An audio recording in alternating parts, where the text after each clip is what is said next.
All right. Good afternoon, everyone. We're testing, making sure that this works. So give us a second. If you're able to hear us, give us a second here. Want to make sure this is working. This is the first time in a long time I've been doing this.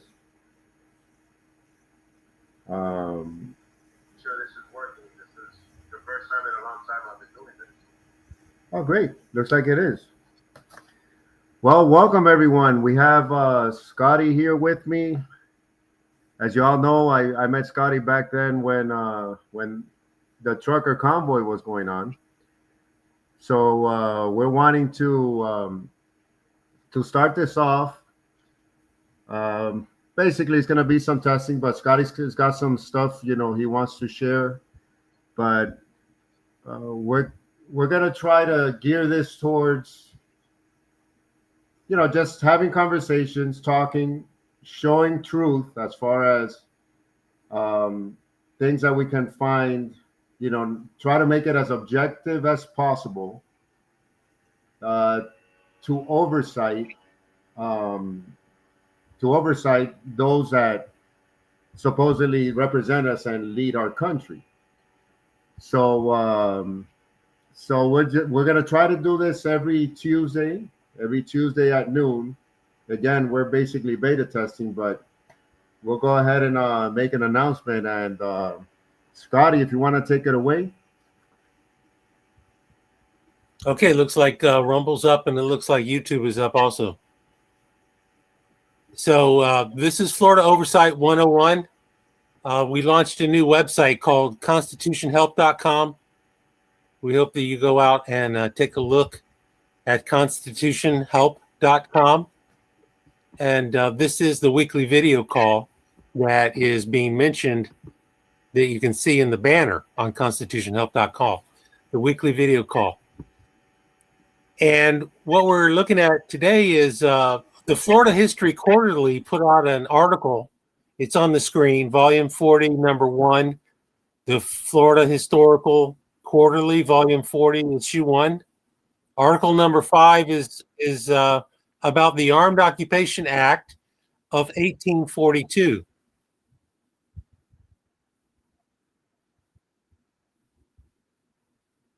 There's a feedback. You got the audio, Roberto, playing. I actually thought I muted because I was checking on my other device if the sound was okay. But let me try muting again. Go ahead. Okay, I'll start over again. I can hear you.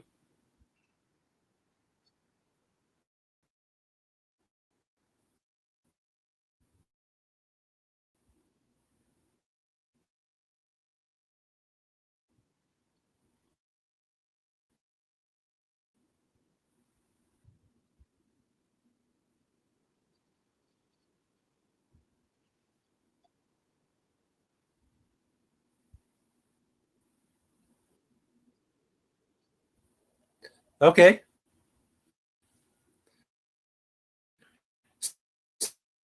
So starting it over again, we launched a website called constitutionhelp.com. And when you go to constitutionhelp.com, you'll see a running banner that says weekly video call. The weekly video call is what you're looking at now. And we're going to start doing those on a more regular basis in the future. Not yet, but in the future. So something that the Florida Oversight 101 was looking at is an article from the Florida Historical Quarterly. It's volume number 1, volume 40, issue 1. Number 1, volume 40, issue 1. And it's article number 5.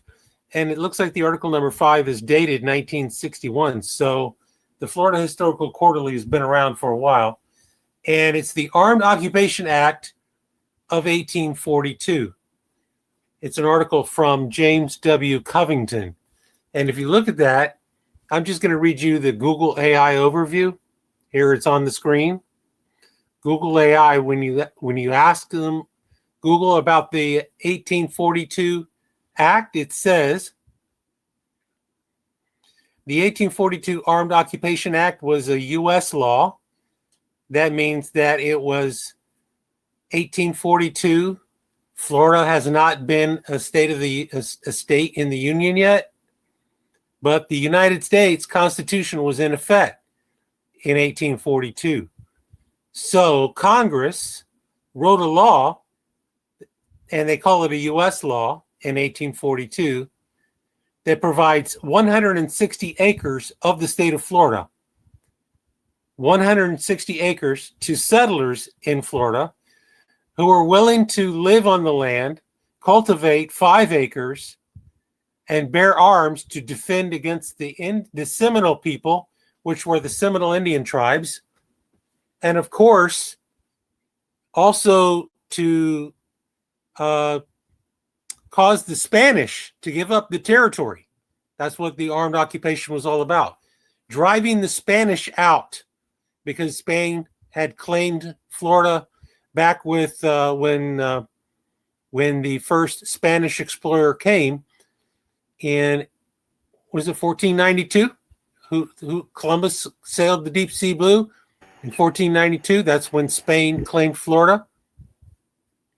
So here it is, 1842, and the federal Congress is creating a law that is calling on the American citizens to go to Florida with arms and cultivate the acres and bear arms to defend the property against the Indians and the Spanish. However, there was an armed force special powers ordinance in 1842 in British India, which granted special powers, including the power to use deadly force to officers of the armed forces in certain circumstances. So it looks like the British were somehow involved as well. That's the Google overview. But we can read the article out of the Florida Historical Quarterly. It's 13 pages. It gives you more detailed information.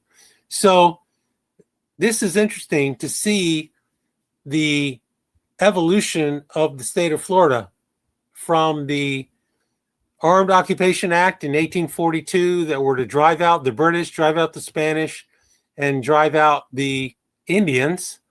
So Florida would join the Union in 1845. Let's read this. The Armed Occupation Act, the purpose was to encourage settlement in the unsettled parts of East Florida following the Second Seminole War. The requirements of the act: settlers had to be heads of their household or single over the age of 18. They needed to be able to bear arms. They had to live on the land, build a house, and cultivate at least 5 acres for 5 consecutive years.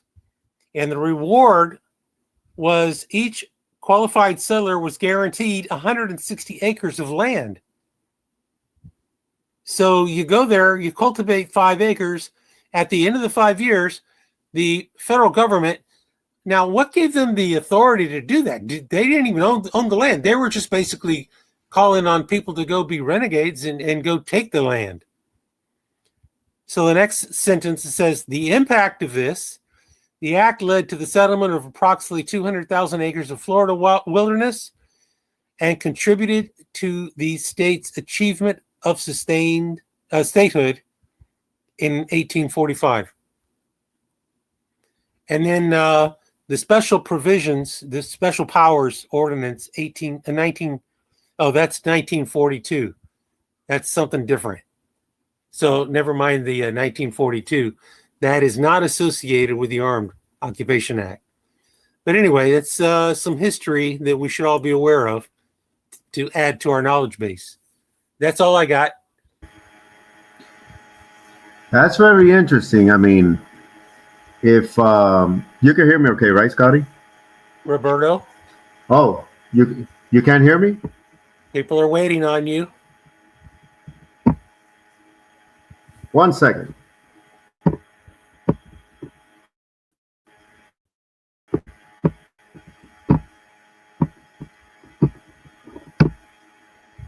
Okay, just a little technical,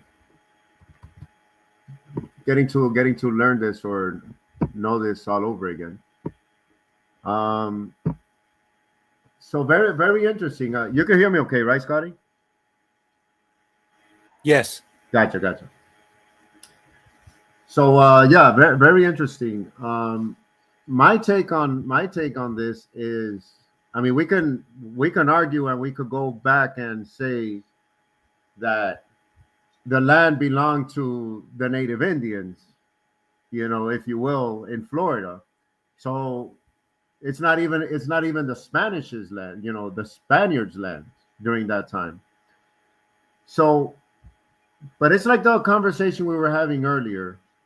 We need to look a little deeper into the history of this land over here, of the New World, if you will, um, because I actually saw a video of this gentleman that has spent decades, uh, researching and studying the actual history of the New World, and back then the native Indians, they didn't have this concept of owning land. It's like they just occupied land. So there was always war and fights between tribes, where tribes would invade, if you will, quote unquote, other tribes and kill all the men and boys and take the women. They were very brutal against each other. I mean, they would torture each other. It was extremely brutal. So using a little common sense, I think, using a little common sense, if we put ourselves back then in their shoes, let's say the settlers' shoes, okay, and it's the argument we were talking about earlier. So you just give me a number of how much you think the native Indian population was back then, before the settlers came in. I mean, if we have 350 million people right now, the United States population, give me a number. I don't know, 10, 5 million, 10 million. Let's say 10 million. Let's say it was 10 million. And this is just a number I'm throwing. I'm not sure. Maybe an expert, a historical expert might know even better. But let's say there was 10 million. Nowadays, with 350 million, you go around the United States, and everybody that knows me, I'm a trucker. I see so much vacant land out there that it doesn't even look like we're overpopulated, but yet we have 350 million people in the United States population. But there is so much land. So if the settlers came in and they said, okay, sure, we got some land here. Okay, why would why would they why would they go and try to conquer the little bit of land that all these native Indians are populating? Okay, just to have land. So we got to see both sides of the coin here. Now, could it be that the native Indians were aggressors also to the settlers? Because from my understanding, the settlers were trying to cohabit, go co-live with each other, with the natives. So being that the native Indians were hostile against each other, tribes per tribe, could it be that they were also hostile with the settlers, and even played the R card, the RACE card? And I don't want to say the word because we might get flagged here on YouTube or whatnot. But so my point to all of this is, was that land actually owned by the Spaniards? You could argue yes, because in Europe they had that concept of land ownership.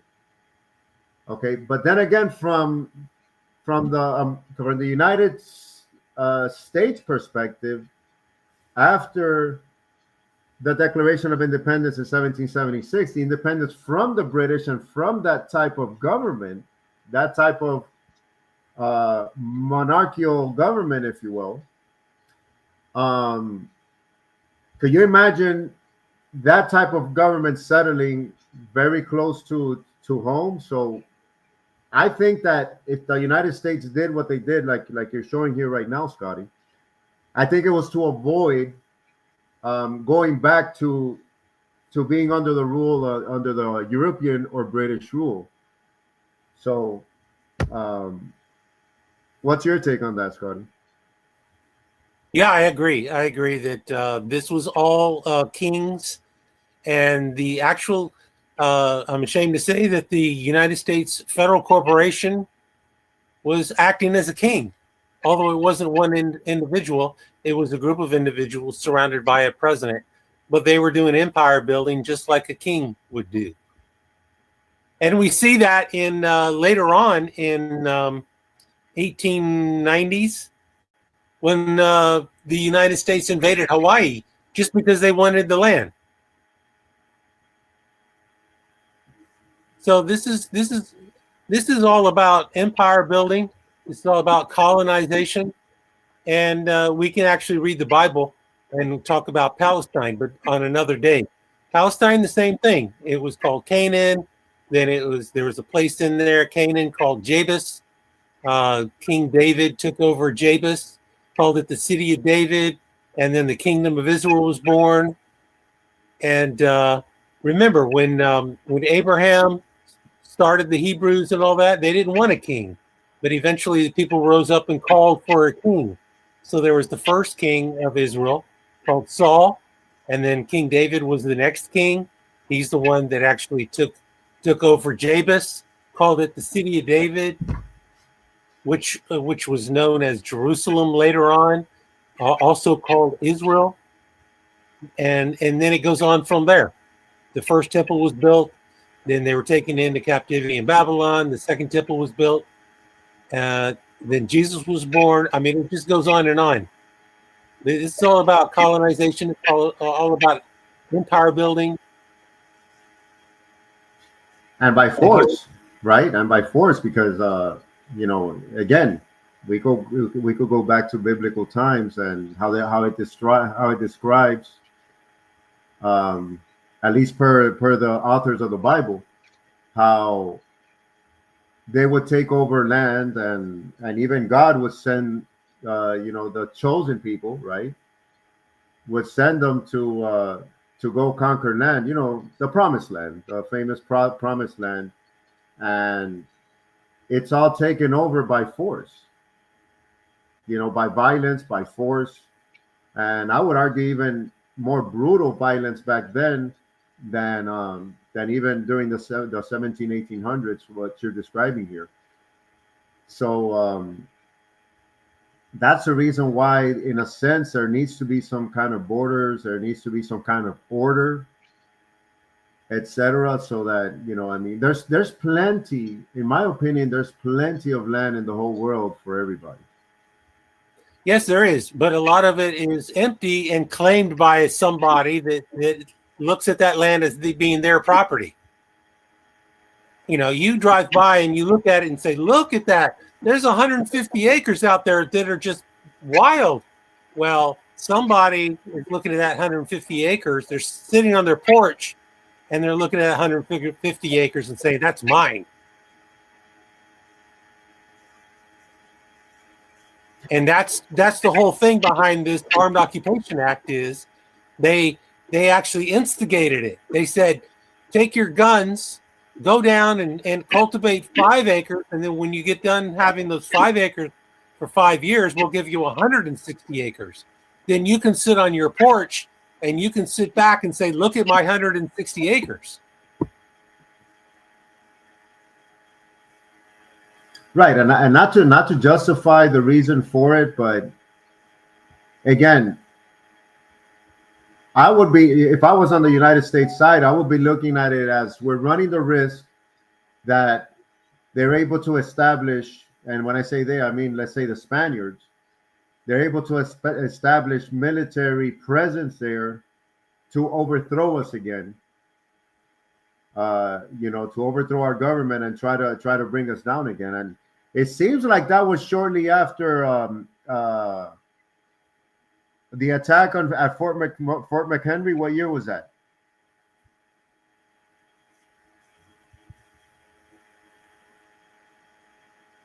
The attack, yes, that was actually that was the Civil War in 1860. No, not the Civil War. Um, it was after the Declaration of Independence. Remember, the British came in, and that's where the Star Spangled Banner was born, right? It was what war was Well, Concord is where the British troops originally started the revolution by trying to take away the guns. That's Concord. Concord and something in Concord. That's where the Revolutionary War actually officially began. That was the shot heard around the world, Revolutionary War. Then what started the Civil War 100 years later, I think that was a military base that was being attacked in Virginia. Yeah, and I'm sorry, I went blank. What's the battle where Francis Scott Key actually went to go and free the American prisoners, and the British attacked Fort McHenry. That's what I'm talking about. I'm blanking on that. Yeah. Well, anyways, my point is that even after the Declaration of Independence in 1776, the British were still trying to bring down the constitutional republic that the settlers had going here. In other words, the founding fathers, the United States of America, etc. So, because they started the War of 1812 as their second attempt. The War of 1812. There we go. There we go. So what I'm saying is that the British didn't just let up in 1776. They didn't just say, okay, you gave us this declaration. All right, we're going to leave you alone. They kept trying to overthrow the United States of America. Right? So could it be, and I'm not justifying this Armed Occupation Act of 1842, but could it be that they were thinking, you know what, we can't have Europeans here so close to our border. So yeah, you could say it's brutal, but at the same time, could it be, had they not done that, could we be having this conversation right now? Could we be enjoying the freedom, whatever freedoms we have left? Could we be enjoying that had they not done that back in 1842? Yeah, that's the open-ended question. Well, who knows? No. Who knows if Florida would have been maintained by the Spanish, or if the British would have taken and kicked the Spanish out and taken it for themselves? I mean, who knows? There's all kinds of. We can look at the rest of the continent. Like, look at what happened to all of the. You know that the southwest of the continent of the United States right now, as we know it, was all owned by Spain. And then Spain was kicked out by the Mexicans, and that's what created Mexico. It was actually it was all Spanish. So the Spain owned all of that area southwest, and they owned Florida. And they decided to leave Florida, but they maintained the southwest until, of course, remember the Alamo. That was the era when Spain was kicked out of the southwest, and that all became American territory. Yeah, interesting. I mean, again, that's a story of the victors or whatever. I mean, it's like we were talking about earlier. We'll never know the absolute truth of how history went down, but it's almost like we need to hear both sides of the story from the perspective of the victors and from the perspective of the losers, and probably the truth is somewhere in between. But but again, using like maybe some common sense or whatnot, that seems to be the way it went down. Yeah, I would agree with that assessment. But the whole thing is about us just we the people just want to live in peace, and then we have these these people that gravitate towards the levers of power, and they're able to manipulate the population into doing things like this Occupation Act. It's a form of manipulation. Correct. It's getting other people to fight your battles for you. Yeah. Yeah, pretty much for your own greed, if you will. Yeah. And that's basically, we see that, like when Iraq attacked Iran, it was led by Saddam Hussein in the 1980s, and Saddam Hussein was our friend, the friend of the CIA. I'll just say, All right. I'll just label it the CIA. So the CIA said, "Hey, Saddam Hussein, you go fight the Iranians in 1980, and we'll give you weapons. We'll give you advice, some technology. We'll give you a lot of money, and then you go fight the Iranians." And he says, "Okay, I'll go do that." He was doing exactly the same thing, as if he was responding to the 1842 Armed Occupation Act that we're looking at right now. Our leaders in 1842 put out this decree that said, "Hey, you go down, you go fight, the Indians and the Spanish and the British in Florida, and 5 years later, we'll give you a plot of that land." It's manipulation, bottom line. Yeah, very, very interesting insight in Florida's history. Were you ever able to look up how is it that St. Augustine is supposedly the oldest city in the United States, even though it wasn't part of the 13 colonies? Yeah, that's because St. Augustine was a Spanish. Remember, St. Augustine was in Spain, and Spain was occupying Florida at the time. They gave it the name St. Augustine, like they gave it the name Florida. And St. Augustine was the oldest because that's the port where they were bringing their slaves over to. So it's the oldest slave market, where the slaves were brought in, and they brought in slaves to Cuba too. Spain was controlling Cuba, remember. And they were bringing slaves to Havana. They were bringing slaves to St. Augustine in the top northeast corner of Florida, St. Augustine. And that's why it was the oldest city, and especially the oldest slave city on the continent. Spanish. Yeah, very interesting. And there's still a Spanish king today, by the way, just like there's still a British king. I think the populations of Spain and the populations of Britain, they need to get their act together and declare independence from the king. Well, you can actually look at Oliver Cromwell, and Oliver Cromwell was 1640. Remember, our Mayflower and the Mayflower Compact, that was 1620. So 20 years later, in England, Oliver Cromwell is fighting against King Charles, politically fighting against King Charles, until the political battle became a physical battle. King Charles actually hired the Irish. There's the Scottish and the Irish. I think it was the Irish. Ireland. I could be wrong. It could have been the Scottish. But he hired the Scottish or the Irish to actually fight against his own people, the king, King Charles, 1640.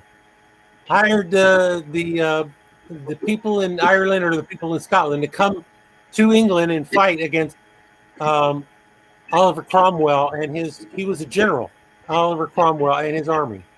He was kind of like a General Washington, General George Washington. It was General Oliver Cromwell. That is interesting to learn about. Yeah, it sure is. It sure is, for those of you that might be looking at this and saying, I'm not interested in history and this and that, we need to know history because, like the saying goes, history repeats itself. And if it doesn't repeat itself, it rhymes. And freedom ain't free. So, we need to keep those that are supposed to represent us. I mean, doesn't matter what, it may not be perfect, but the Constitution is the best document written, in my opinion, and hopefully in most of your opinions. um the best type of government, the best document written to form a form of government. But the document itself is not going to keep us free. we need to we need to be proactive in holding our representatives accountable, and our so-called leaders, our president. We need to keep him or her in check. Well, it's been him only, but we need to keep that person in check. And that's one of the main reasons why we want to do this every Tuesday, to be part of learning how to uphold the Constitution, because it's not just our leaders, it's not just our officers, it's not just our military people that should uphold the Constitution or take an oath to the Constitution. It's each and every one of us, civilians, um, U.S. citizens, permanent residents, and if you're here and you're neither one of those, you still should um, uh, accommodate yourself to our system here and not try to change the system, not come here and try to change the system. So it's very important to be proactive. It's not like you're gonna vote for your president and your vote came out and okay, I'm good. Let me continue doing what I'm doing, this and that, because he or she is gonna take care of me. No, no. We need to be proactive. And Yeah. most of you know that yes, I voted for Donald Trump, but there's a whole bunch of things that I don't agree with what he's doing. I agree with a lot of the things he's doing, but I don't agree with a lot of the things he's doing. So it's just a matter of taking that document, the Constitution, and using it as a tool to keep our freedoms. Yeah. Speaking of freedom, there's a new Rumble channel called Free Speech on Trial. So if you go to rumble.com/free speech on trial, all one word, rumble.com/free speech on trial. It's a series of videos. It's good. Let me write that down. Free speech on trial.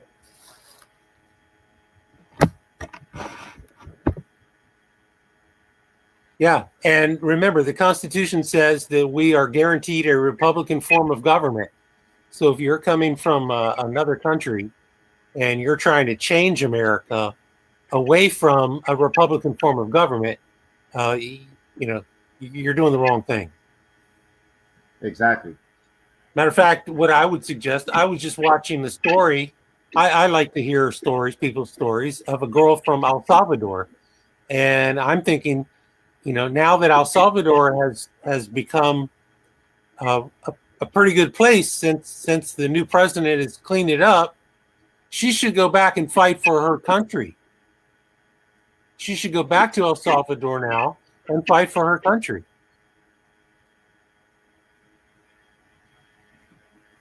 Yeah. And I totally agree. I haven't seen that particular story. Can you elaborate a little more on that story, that on what your takeaway was? That was actually a story from It was DWTV, and it's called Close Up. It's not on YouTube. It was on a live stream, but it has not made its way to YouTube yet. Close Up is one of their programs, and they were actually just interviewing people. It might be called DW Close Up Interview or The Interview. And it was a girl that came over from El Salvador and came into the United States. She was describing of how she finally made it into the United States. She's having a difficult time, but now that I can't remember the president of El Salvador, but the last I checked, they've made a lot of progress into taming the MS-13 gangs over there, and so she should go back and start working. Bukele, yes, that's correct. Yeah, Bukele's has a very, very good approval rating over there now. Looks like he's made a lot of progress into getting rid of the gangs in El Salvador. See, here's the thing, and I'm gonna criticize even my own people, Cubans. If your country goes to crap, which we're on our way, okay, your country goes to crap, okay. Ideally, the best thing that can happen is for the people from within to make that country great again, or make that country great, okay. I know it takes a lot of people. One person can't do it. 10 people can't do it. 100 people can't do it. But the best thing to do is to bring that country back up from within. Yeah, it's easier said than done. We're all here comfortable. I was born into this country, and and I've enjoyed the so-called freedoms and prosperity, this and that. It's easier said than done. But you flee a country to to a better country. For example, everybody wants to come to the United States, and it's crazy how the ones here, most people hate the United States, but they want to come here, and then they come here, and okay, freedom of speech. They come here and then they talk crap about this country. Okay, but if as a collective you don't have the mentality of making your country, wherever you're at, making it better, okay, then eventually the good country that you're coming to, which was made great by great people, right? The country was made by great people, people that thought positive, people that thought big. That's why America became great, right? Anybody can argue there's different reasons why, but at the end of the day, there was people as a collective. It's the American way, if you will, etc., that made this country great. Okay, as a collective, as we the people. So my point is that instead of fleeing your country to a better place that somebody else made good, why don't you try to make your country better? Try to influence other people, because at the end of the day, any revolution starts by a leader. There's a leader leading it. It's very difficult for it to happen organically, where everybody at the same time make something happen. It usually starts with one person, with a leader. So if you can make yourself better yourself every single day, and influence other people around you to make it to make it better, let's say in that country, then you can bring the country up. The reason why we're here in the United States going down, because it's a matter of fact, and we're going to talk a lot about it here. We're going to talk in the future, for those of you that are here, we're going to talk about economics. We're going to talk about real money.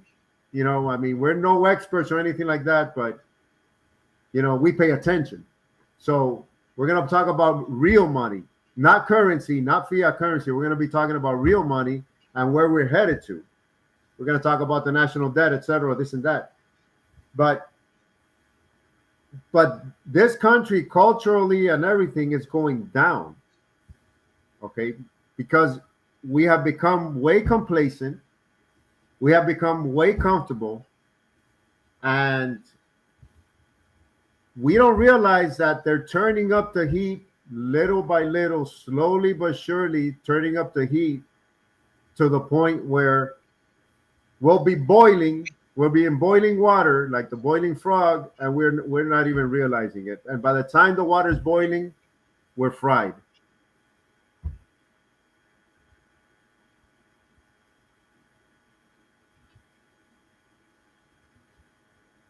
Still there, Scotty? Yep. I'm agreeing. It's about education, and education takes work. Exactly. And speaking of education, there is that the Deluder. We talked about that with Sam. The Deluder Act. Satan, the Deluder Act. Remember that conversation? Yes.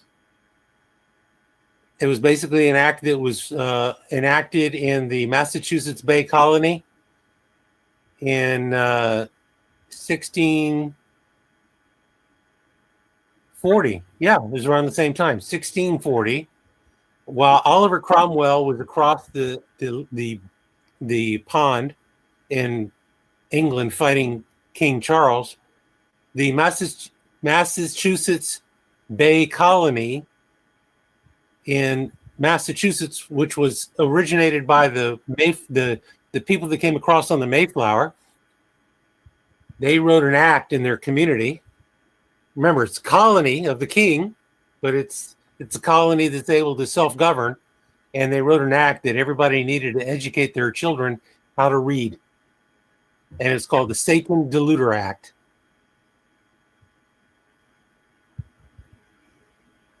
And it instructs everybody to educate their children how to read.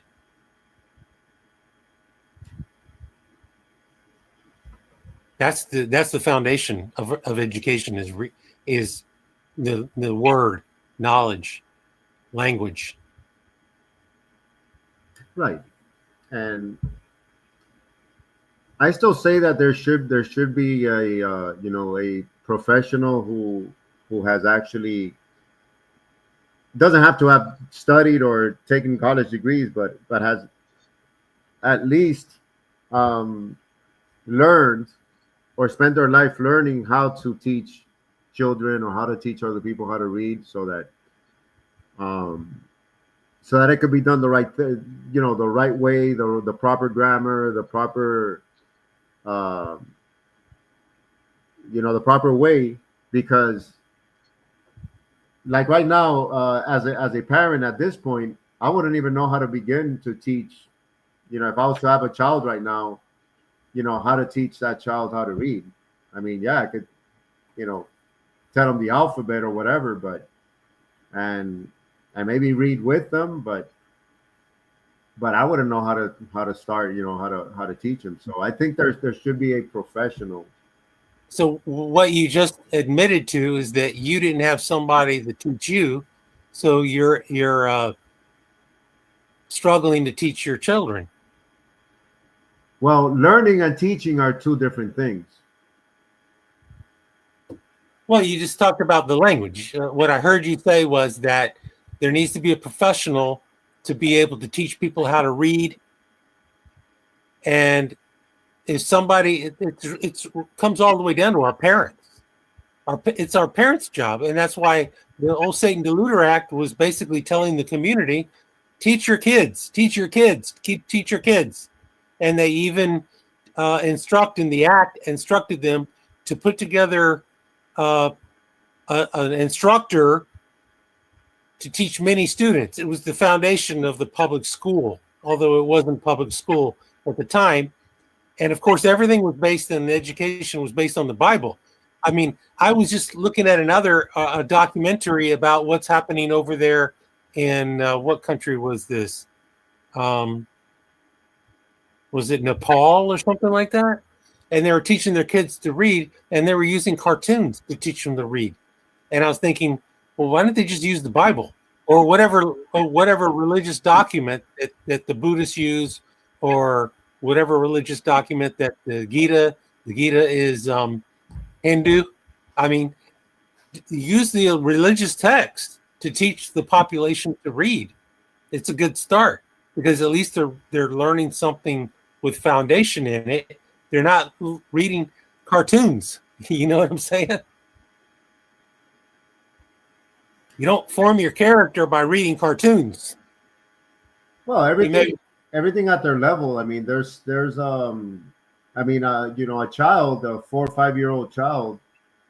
There's a lot of terminology, for example, in the Bible or in for example, in law books that they're not going to understand. You know, like for example, if you try to tell a child of what a debt is, and that a small and simple word as debt, they're gonna be like, okay, what's that? It's an example. It's the terminology, and that's simple. But you're not going to see the word debt in a comic strip of some kind. So that's why you do use the hard text, because you need to introduce the kids to hard words at a young age, and then as they grow older, they'll see that word again a second time, and they'll see that word again, and that's where the person that has the knowledge, the parent or the teacher or that specialist that you're referring to, can get them. But if you just teach them, comic strips, because I remember I was looking at the books, I was like, that's not. It's not. It's not challenging to the young mind. The young mind wants challenge. Well, that's kind of like sports. You're learning how to play baseball. You're learning how to throw the football. You want to challenge yourself to throw it further and throw it further or hit it further. That's the concept that I'm trying to present with having advanced books, because it gives you exposure to new words and allows you to learn new concepts with actual foundation involved, not just a comic strip with humor. Right. I could agree. But it's all levels. I mean, you're not gonna put a child that just started throwing a football to play in the NFL. They have to kind of like work their way up, and they have to work their way up to that point. So that's right. In baseball, it's Little League, and then it's Pony League, and I don't know what's after Pony. Correct. I guess high school, huh? Correct. I agree. And that's the same thing when you're learning to read. You don't necessarily start with a comic book.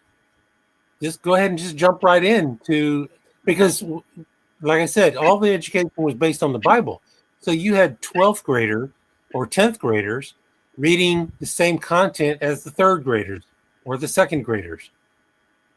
Except that when they're in the 10th grade and the 12th grade, they're far more advanced with the words and the meanings behind the words and how to pronounce the words. Yeah, of course. Yeah, but they needed to work their way up there from 12 years of school. Exactly. They were challenged for 12 years to understand what it was saying. Correct. And that's why it was called the Deluder, the Satan the Deluder Act, was because a lack of knowledge will allow people to be deceived easily. Well, provided that the words or the writings in that particular book, even the Bible, are factual or so on and so forth. Doesn't matter what book it is. I'm not picking on the Bible. Yeah. Well, yeah. The Bible, though, is just a lot of history. It's just, this is what happened in this place with these people. And right, but we go back, again, obviously the book was written by the victors of the time or whatever, and when it comes to history.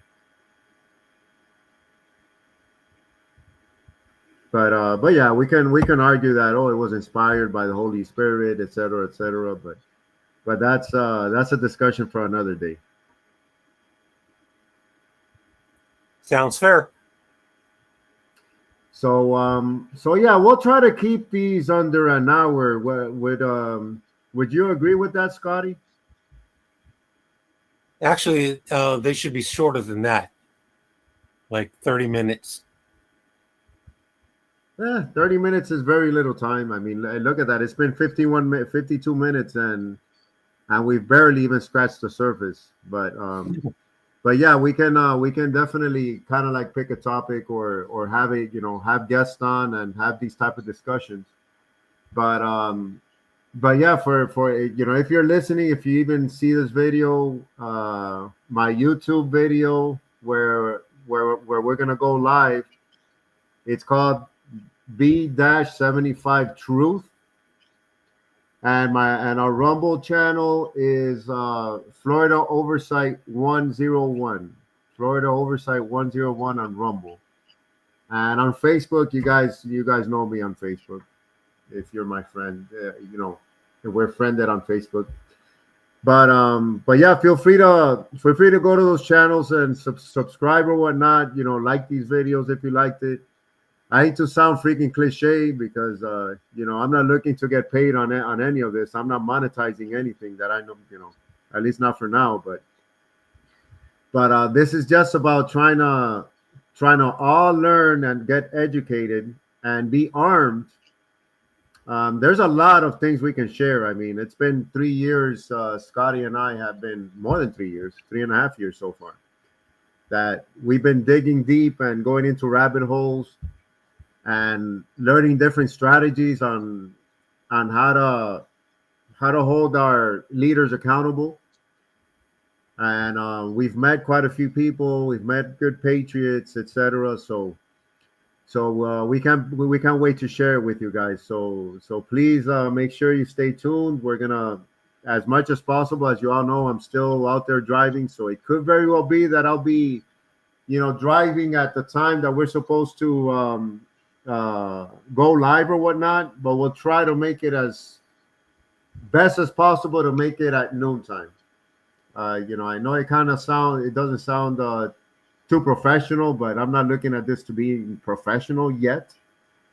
We're still trying to survive out here, chasing those fiat dollar currencies, which me and Scotty have this conversation. I still don't. It's incredible how it can still buy assets. How those pieces of paper can still buy assets, but we're out there chasing it because it still buys assets. It still buys food. So as long as music keeps playing, we're gonna keep dancing. So yeah, we're out here trying to survive and this and that. So stay tuned on Tuesdays at noon Eastern, and we'll try to go live and feel free to take any to write any questions or whatnot that maybe we can probably address. It doesn't look like any of you put in any questions, but then again, there's only a few of you watching this. But any which way, with that said, on my side, we'll catch you next week. Scotty, I don't know if you want to add something before we sign off. No, the primary thing that everybody needs to learn, which we'll talk about in the future, is how to use an affidavit, because citizens need to write affidavits to the people that are abusing them, and we'll let you know how. Right, and if you go to constitutionhelp.com, as stated on on the subject line here, then you'll get a little head start on. Right, is that right, Scotty? You got some things about affidavits in there, Well, yeah, that's the Jack and Margie, right? constitutionhelp.com. Right. So constitutionhelp.com, folks, go in there, and if you want to be proactive and hold our leaders accountable, that's the place to go. With that said, folks, thank you very much for joining the couple of people that joined us here, and I hope to see you all next week. Bye now. Take care.